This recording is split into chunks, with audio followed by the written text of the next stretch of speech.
S is a beautiful, shallow thing. Devised by a collaboration between writer Doug Dorst and filmmaker J.J. Abrams, S is made to look like an old fictional hardback that has been passed back and forth between people in a library. It is called Ship of Theseus, the final work by early 20th century fictionalized author V.M. Straka, whose actual identity remains uncertain. Two characters, Jen and Eric, attempt to win out in their research into Straka against Eric's former thesis advisor, Professor Moody, and his dastardly assistant, Ilsa.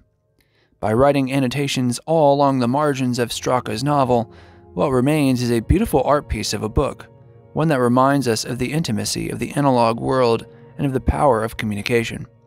Unfortunately, the compliments stop there. I will be spoiling this book, so you have been warned. The term, judging a book by its cover, has a very resonant point here. Anybody looking at the images of this book must concede that S is of a very high quality. The full color of the annotations, the authenticity of the material for the embedded objects and artifacts, its ability to be sold at retail between $40 and $60 is nothing short of spectacular. For anyone who enjoyed Mark Z. Danielewski's House of Leaves, or of his cut short familiar volumes, S seems like a no-brainer. But the novel has many shortcomings that I think should be mentioned. First, the characters end up having more fun than the reader.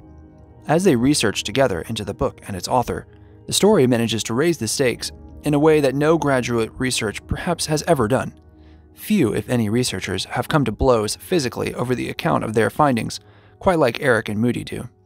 For those who have not read the book, Eric's advisor, Moody, steals his work, and Eric is cast out from university after a stupid and vengeful decision.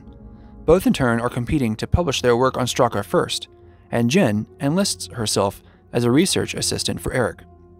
All the reader has throughout this process is a book and annotations. Much of the context surrounding this book is fictional, but is also locked out from the reader's purview. You might be asking yourself, isn't this the case in all fiction? That all fiction has elements of its world that we cannot see? Yes, that is true.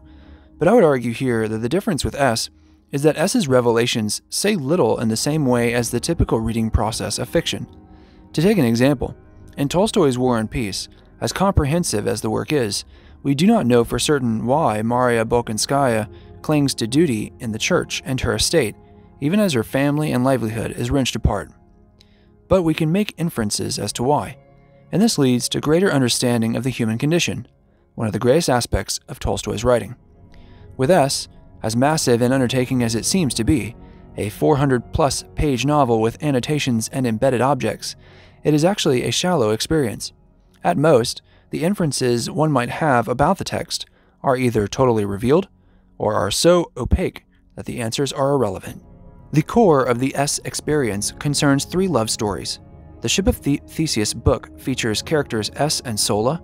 The authorship of the book features a romance between Straka and his translator, Philomela, and the readership of the book features the growing intimacy between Jen and Eric. The latter could not have been more obvious. Every annotation by Jen, in interpreting the novel, has her falling over herself in love with Eric, but mediating it with subtext. This dynamic had opportunities to evolve, but it didn't. In order for the annotations to exist at all, the two characters must remain apart. What results is a will-they-won't-they arc that borders on absurdity. When writers argue that form is more important than content in literature, this is why. The form factor of this book actively prevents some aspects of writing that writing does best. We have what is essentially an epistolary novel layered on top of a surrealist revolutionary novel. But the epistolary layer is stifled by space and subject matter. It is no accident, then, that both Jen and Eric include multi-page letters as an attempt to reconcile this tension of space, and these letters turn out to be the more important memories recounted that the two bring up time and again. As they are working on the research into Straka, much of the valuable space is wasted on inferences that do not matter. The other parts are spent discussing events that happen in Jen and Eric's lives. Much of these events attempt to raise the stakes of the book, where the two characters become increasingly paranoid of the world around them, and drop further into themselves and researching the text as a result, losing connections to family and friends. Several events like fires, chases, and being followed all run into the problem of hindsight that epistolary formats so often run into. Other content for their annotations concerns their investigation into VM Straka. Discovering the true author of Ship of Theseus is a puzzle the reader can solve as well. Along the way, there are even secret codes that the reader can decipher with an included code wheel. Much of this is laughable and amounts to that scene in A Christmas Story where we are reminded to drink our Ovaltine. But Jen and Eric end up solving many of these for us, so once again, they get all the fun. Even if a reader were to connect all the dots, what one is left with is a story with some meaning and little significance. We gain some understanding about the research process, glamorized as it is here, perhaps fetishized, and we learn about Marxian struggle during the Industrial Revolution, but these matter only tangentially to our characters in the here and now. Because the book does not favor close reading, it feels less like a book and more of a puzzle, where surface-level identification with words or translations of keywords matters more than in-depth understanding. For some, this is entertaining, but I find it deeply turgid. Several names, locations, and objects are mentioned time and again, but we are left at the whim of Jen and Eric's discoveries, so the experience of reading the book is far more passive than it appears at first glance. Don't get me started on the actual novel.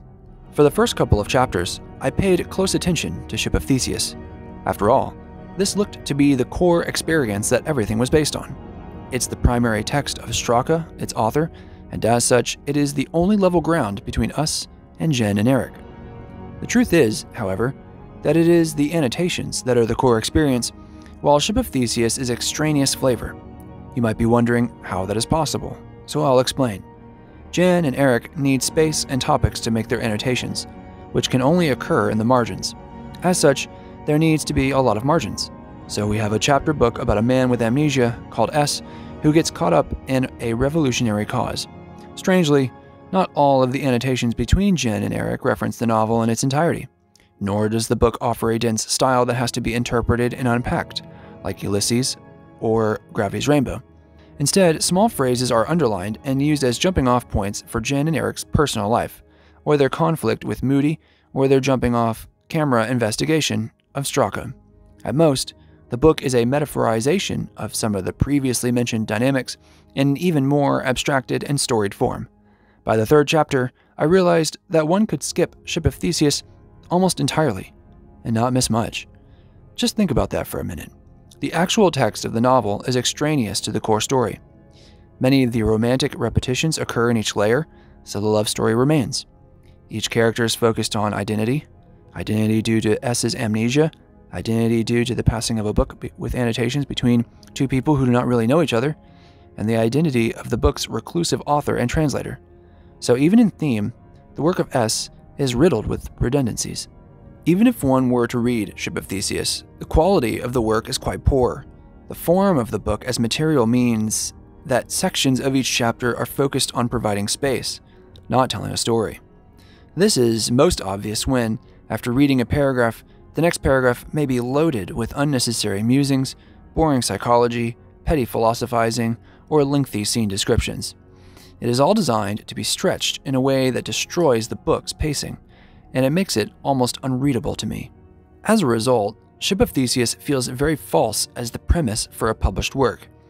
This is not of the caliber of Borges's speculative fictions, nor does it have the whiff of academia like that of Nabokov's Pale Fire. Instead, Doug Dorst's style bleeds between novel and annotations, to the point where it could seem as though Eric is just as likely to be VM Straka. Many of the footnotes by the translator Philomela are incredibly crude and informal. It would never survive publication.